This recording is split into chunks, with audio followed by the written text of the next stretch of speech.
Imaginemos que una máquina pudiera tomar años de decisiones humanas contradictorias, intuiciones y preferencias hipercomplejas, y destilarlas en una sola regla matemática infalible en cuestión de segundos. Pues bien, ese futuro ya está aquí.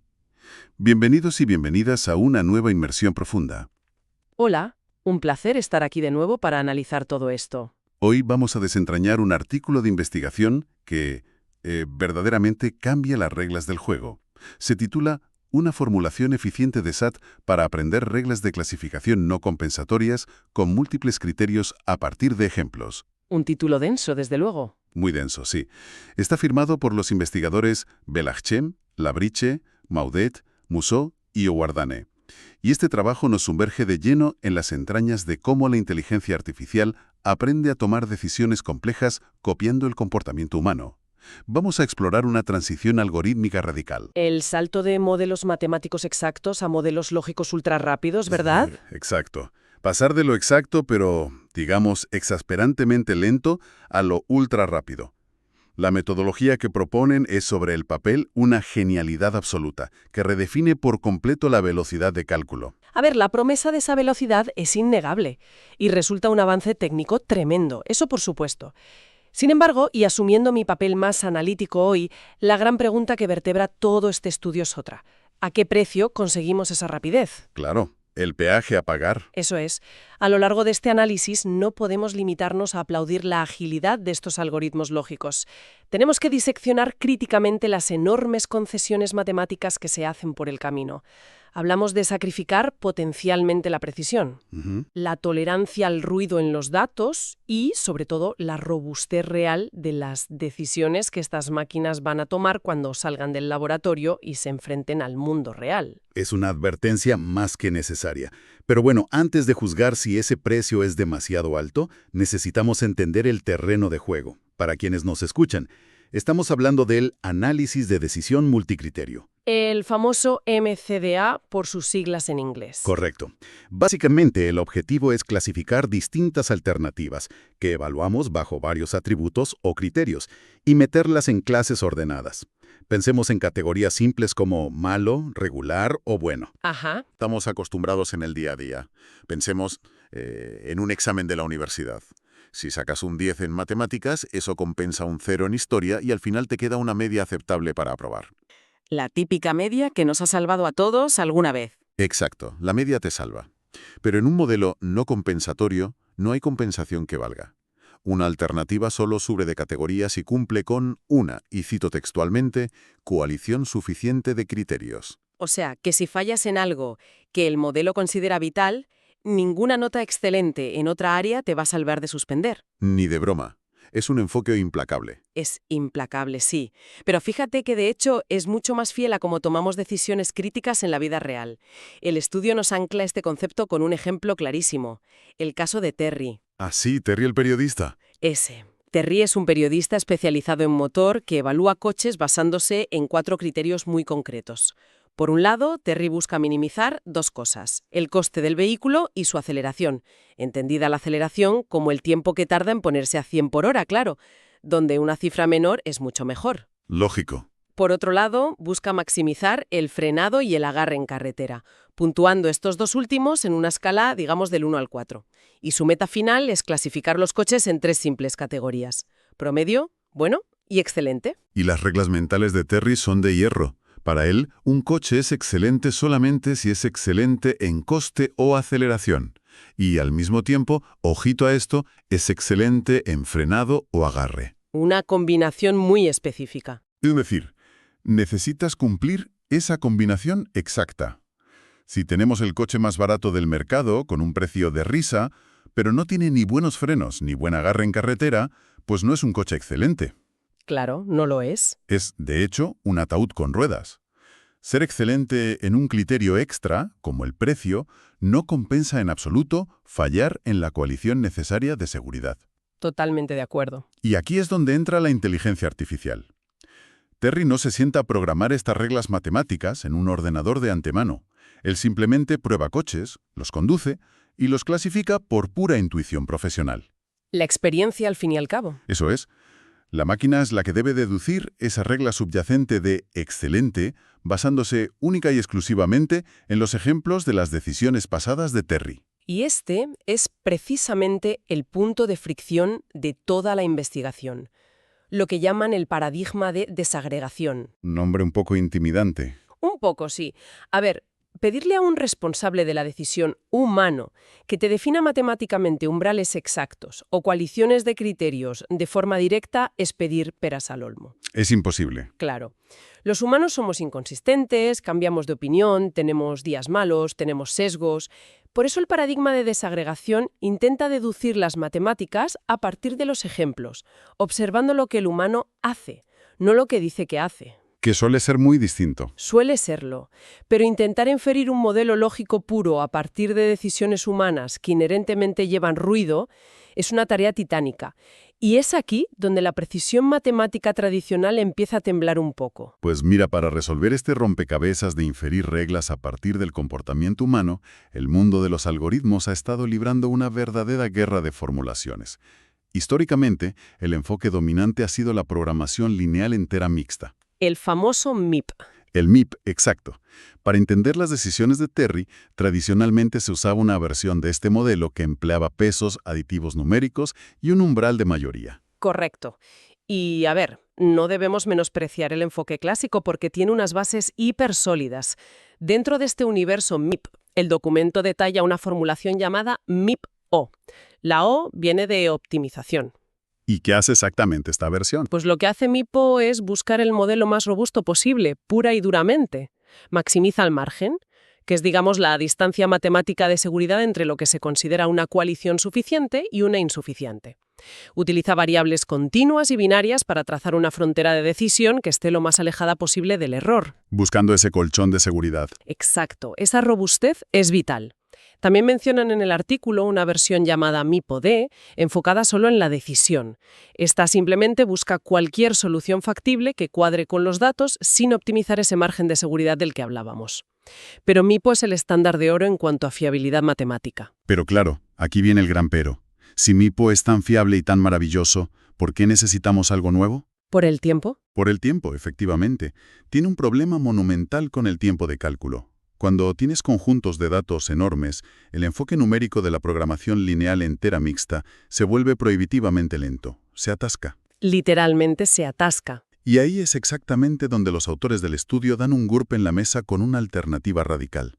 Proponen tratar este aprendizaje de reglas no como un problema numérico tradicional, sino como un problema de satisfactibilidad booleana. El conocido como SAT. SAT, mundialmente conocido en informática.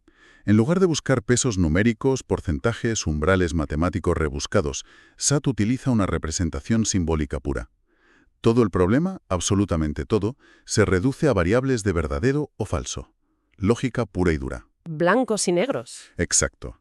Y el gran argumento aquí es que esta formulación SAT resuelve el atasco computacional de un plumazo. Bueno, a ver, resolverlo de un plumazo es una afirmación que yo diría que debemos coger con pinzas. ¿Por qué lo dices? Pues porque si nos adentramos en la teoría computacional más estricta, el teorema de Cook demuestra que SAT es un problema NP completo. Explícanos eso de forma sencilla. En términos sencillos, significa que, matemáticamente, el tiempo necesario para resolver estos problemas, en el peor de los casos, crece exponencialmente. Es como buscar una aguja específica en un pajar que no para de crecer. Verificar que tienes la aguja en la mano es fácil, pero encontrarla puede ser casi imposible. Ya, entiendo. Es cierto que los algoritmos modernos que resuelven SAT han evolucionado de forma casi mágica, las cosas como son, y son asombrosamente rápidos en la práctica. Pero confiar el aprendizaje de un modelo multicriterio a SAT implica un sacrificio inmenso de diseño algorítmico. ¿Te refieres a la optimización? Exactamente. SAT carece de una función objetivo. No tiene lo que en inteligencia artificial llamamos una loss function, una función de pérdida para optimizar la solución, algo que MIP sí tiene. Al no buscar optimizar un margen de seguridad, SAT se conforma con el primer modelo lógico aleatorio que funcione y encaje con los ejemplos. O sea, el primero que pilla. El primero que pilla y que es válido. Acelera el proceso, sí, muchísimo, pero sacrificando potencialmente la calidad y la capacidad de generalización de la decisión en el mundo real. Entiendo perfectamente ese miedo a ir demasiado rápido y a ciegas. Pero para apreciar realmente por qué SAT funciona y cómo logra codificar este problema de Terry del que hablábamos, tenemos que diseccionar la matemática detrás de sus cláusulas lógicas. Vamos a ello. Los investigadores no tiran líneas de código al azar. Proponen codificar absolutamente todo el problema definiendo variables muy exactas. Por un lado, crean variables que simplemente dicen verdadero o falso sobre si el valor de un coche supera un umbral concreto. Ajá. Por otro lado, variables que dicen verdadero o falso sobre si un grupo de atributos forma una coalición ganadora. La traducción del problema humano al lenguaje lógico es fascinante. Pues analicemos esa traducción minuciosamente, porque, como suele decirse, el diablo está en los detalles. Adelante. El documento establece 5 reglas lógicas fundamentales, desde la cláusula 2a hasta la 2e. Las 3 primeras, son de sentido común aplastante. A ver la primera. La 2a habla de escalas ascendentes. Es decir, si una puntuación de 3 en frenado supera el umbral para ser aceptable, por pura lógica, una puntuación de 4 también lo supera. Blanco y en botella. La 2b establece una jerarquía de perfiles. Si un coche cruza la frontera altísima para ser considerado excelente, inherentemente ya ha cruzado la frontera inferior para ser considerado bueno. Lógico también. ¿Y la tercera? La 2c asegura la fuerza de las coaliciones. Si tener buen precio y buena aceleración ya es una coalición suficiente para que te reapruebe el coche, añadirle a esa ecuación unos frenos estupendos mantiene a la coalición como suficiente. No va a empeorar por añadirle cosas buenas. Esa es la base, claro. Pero el verdadero motor de este algoritmo, donde realmente se ve la genialidad de la formulación SAT, está en las cláusulas 2D y 2E. Ahí es donde la cosa se pone interesante. ¿Sí? Estas cláusulas se apoyan en lo que los investigadores bautizan como lema 1 y lema 2.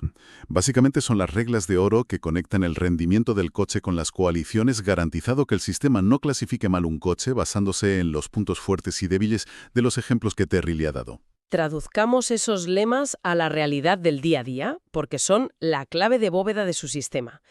Imaginemos que estas reglas lógicas actúan como el portero más estricto de una discoteca VIP. Me encanta esa analogía. A ver.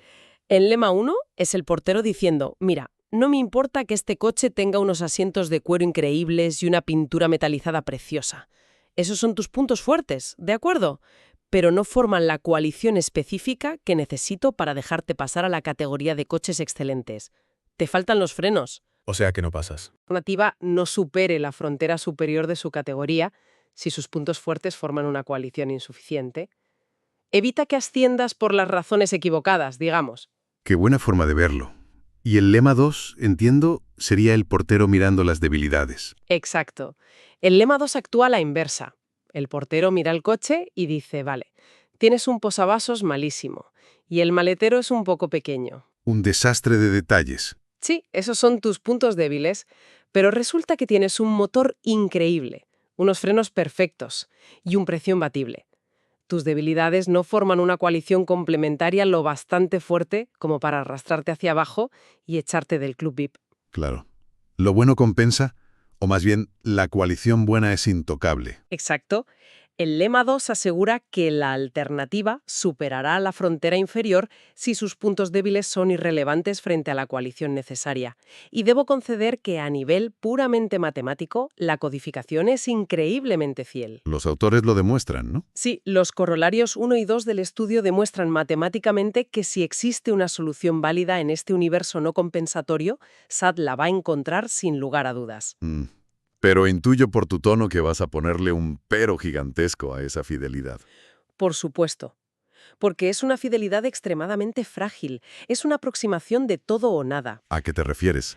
A que todo este castillo lógico tan bonito está diseñado asumiendo que Terry nunca, jamás, se equivoca. Este sistema lógico puro no tolera absolutamente ningún ruido en los datos. Cero. Ah, claro. Si Terry el periodista, después de probar 40 coches, comete un solo error de clasificación porque está cansado o tiene un sesgo momentáneo y etiqueta un coche mal, el sistema SAT colapsa. colapsa por un solo error. Sí, el problema matemático se vuelve insatisfactible porque hay una contradicción lógica irresoluble. Y a ver, en aplicaciones humanas reales, la intolerancia al ruido es un defecto fundamental. Los humanos nos equivocamos. Es un punto crítico, desde luego. La rigidez de la lógica pura tiene un peaje. Pero bajemos a la arena, a los datos duros. Veamos cómo se comportaron estas formulaciones en la sección de rendimiento real y los experimentos. Los números de las pruebas. Exacto. Los investigadores montaron un escenario de pruebas bastante complejo. Un modelo base con 9 criterios a evaluar, 3 categorías posibles y 64 asignaciones de referencia ocultas. El objetivo era poner a competir a las formulaciones para ver quién deducía las reglas más rápido y sin fallar. Una carrera algorítmica. Una carrera en toda regla. Y los datos de tiempo de computación son francamente de otra galaxia. SAT arrasa por completo. El algoritmo SAT tardó unos 2,4 segundos de media en resolver el problema y demostró que escalaba linealmente casi sin inmutarse. Es rapidísimo. Por su parte, el modelo matemático MIP-O, ese que busca la robustez y el margen de seguridad del que hablabas, tardó unos 130 segundos. Estamos hablando de que SAT fue más de 50 veces más rápido. A ver, esos tiempos tienen muy buena punta. No se puede negar la agilidad computacional del modelo SAT. Y es que no es solo la velocidad de esos 2,4 segundos. Lo que realmente pone los pelos de punta es ver cómo colapsan los sistemas numéricos cuando la cosa se complica de verdad. La tabla 4 del estudio detalla escenarios verdaderamente complejos. Cuando suben los criterios, Sí, subiendo la apuesta a 13 criterios o a 128 ejemplos de referencia. Ahí, la formulación matemática MIP-D falló estrepitosamente. Registró una inviabilidad. es decir, que dio error. Dio error y fue incapaz de encontrar solución en hasta un 42% de los intentos, casi la mitad. Y el poderoso MIP-O, en configuraciones pesadas, llegó a agotar el límite de tiempo establecido de 1 hora entera, sin dar una respuesta. Una hora entera procesando. 1 hora esperando. ¿Sabes cuántos fallos, inviabilidades o límites de tiempo superados tuvo la lógica de SAT en esos mismos escenarios complejos? Imagino que muy pocos. 0. Absolutamente 0 fallos. Su capacidad de escalar ante la complejidad es perfecta. Bueno, insisto en que esos números quedan estupendos sobre el papel en una tabla de rendimiento de servidores. Pero en ciencia de datos siempre nos hacemos la misma pregunta. ¿De qué sirve ser el algoritmo más rápido del mundo si llegas a la conclusión equivocada? Ya estamos con los peros. Es que es vital. Y aquí es donde tengo que sacar a relucir el lado oscuro de la formulación SAT analizando la tasa de restauración. Esta métrica es fundamental. Explícala un poco para nuestra audiencia. Claro, evalúa qué tan bien predice el modelo que acaba de generar la realidad original que le hemos ocultado durante el entrenamiento. Es su capacidad de generalización cuando se enfrenta a un coche nuevo que Terry nunca ha evaluado antes. Vale, ¿y qué dicen los resultados de esto? Pues son reveladores. Aunque SAT resuelve el puzzle en 2 segundos, tiene un 50% de probabilidad de generar un modelo que no se alinea perfectamente con esa realidad oculta en comparación con el modelo MIP-O. O sea que se equivoca la mitad de las veces más que el otro. Básicamente. Como decíamos antes, al no tener una función que busque el margen de seguridad óptimo, SAT elige una frontera de decisión casi al azar, dentro de lo que es matemáticamente factible en ese momento. Se conforma con aprobar con un 5 pelado. Ya veo. Y eso significa que ante un caso nuevo e imprevisto, SAT tiene muchísimas más probabilidades de equivocarse que el modelo numérico robusto. La generalización es claramente su talón de Aquiles frente a MIP-O. De hecho, el estudio es bastante transparente en esto y muestra que ambos sistemas sufrieron problemas de lo que en este mundillo conocemos como sobreajuste o overfitting. ¿Los modelos para alinearse con la realidad se degradó? Lógico. Si a cualquier algoritmo le das muchísimos criterios y variables que evaluar, pero le das muy pocos ejemplos humanos de referencia para aprender, el modelo toma el camino fácil. Simplemente memoriza los ejemplos. Se los aprende de carrerilla. Exacto. Es como un estudiante que memoriza las respuestas de exámenes de años anteriores sin entender la teoría.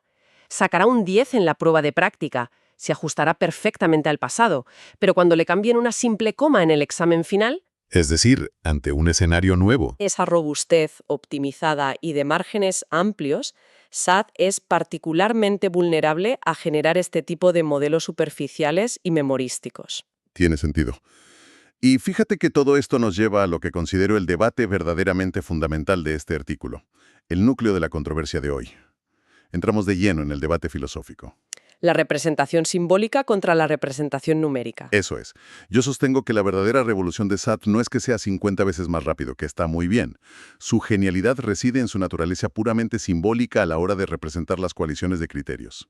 A ver cómo defiendes esto. En los modelos matemáticos tradicionales, como MR-Sort, dependemos irremediablemente de pesos numéricos y umbrales, y el documento demuestra con una claridad pasmosa que esos números pueden ser una trampa absoluta. Los números, a veces, nos mienten. Bueno, expliquemos detalladamente cómo se produce ese engaño matemático, porque está íntimamente relacionado con el problema de la no unicidad matemática. Un concepto clave, sí. El texto nos proporciona un ejemplo que lo ilustra a la perfección. Supongamos una regla de mayoría simple donde evaluamos 3 criterios para aprobar un proyecto, el que sea. Matemáticamente, puedes representar esa regla dándole a cada criterio un peso equitativo de 1/3, 1/3 y 1/3. Repartido por igual. Sí.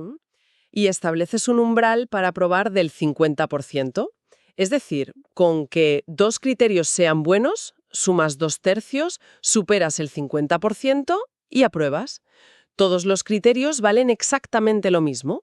Hasta ahí todo clarísimo. Sin embargo, matemáticamente, el algoritmo también podría generar una solución válida asignando pesos de 0,49 al primer criterio, 0,49 al segundo y un ínfimo 0,02 al tercero, manteniendo el mismo umbral del 50%. Ahí está la trampa. Pensemos en lo que pasa si un analista humano lee esos pesos numéricos que escupe el ordenador en su pantalla.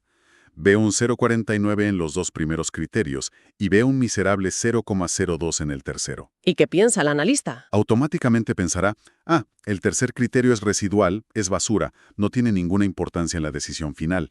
Pero es un espejismo matemático. Claro. Porque si el umbral para aprobar es 0,50, necesitas combinar el primer criterio con el segundo, o el primero con el tercero, porque 0,49 más 0,02 suma 0,51. ¿Y superas el umbral? Y apruebas. En la práctica, ese tercer criterio que parecía inútil tiene exactamente el mismo poder de veto y decisión que los otros 2. La representación numérica ha creado una falsa jerarquía de importancia en la cabeza del analista. Es una ilusión óptica de los números. Totalmente. Como SAT es puramente simbólico y se basa exclusivamente en verdadero o falso, evita por completo esta ilusión numérica. SAT no te lanza pesos falsos a la cara para que los malinterpretes. Simplemente te dice, de forma transparente, qué coaliciones funcionan y cuáles no. Bueno, pues debo reconocer que es un argumento brillante a favor de SAT.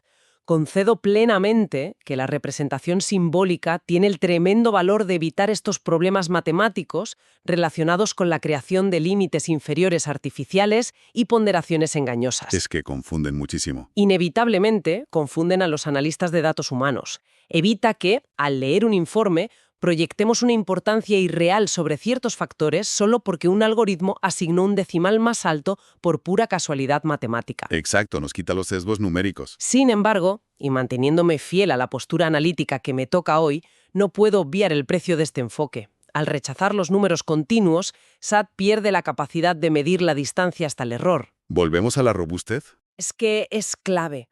SAT sabe que estás dentro del club VIP, siguiendo con la analogía del portero, pero no sabe si estás holgadamente en el centro de la pista o si estás al borde de la puerta a punto de caerte a la calle.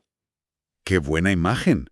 Sin una función objetivo matemática que mida esas distancias, SAT sigue siendo un algoritmo ciego que se aferra a la primera solución lógica válida que encuentra. Y cuando hablamos de decisiones de alto impacto en el mundo real, conocer tu margen de seguridad no es un lujo, es una necesidad absoluta. Es un debate apasionante, la verdad. Estamos viendo el choque frontal entre la pureza y la transparencia lógica frente a la robustez y la generalización matemática. Ha sido verdaderamente intenso. Pero bueno, nos acercamos al final de esta inmersión. Se ha pasado volando. Sí. Es el momento de estructurar los 3 grandes aprendizajes que podemos extraer de todas las fuentes y datos de este estudio para quienes nos escuchan. En primer lugar, hemos comprobado empíricamente que el paso de paradigmas matemáticos lentos y pesados, como el MIP, a paradigmas puramente lógicos, como SAT, revoluciona por completo la velocidad a la que las máquinas pueden aprender. Eso es, aprender reglas de decisión multicriterio. Hablamos de una aceleración brutal, reduciendo tiempos de horas a apenas unos segundos, haciendo el proceso hasta 50 veces más rápido. En segundo lugar, a nivel puramente operativo y de rendimiento computacional, la formulación SAT ha demostrado una escalabilidad impecable. Ha registrado 0 fallos en escenarios de alta complejidad. Un dato demoledor. Demoledor, sí. Contrastando de forma alarmante con la inestabilidad de los modelos numéricos que sencillamente llegaban a colapsar o a dar errores de inviabilidad.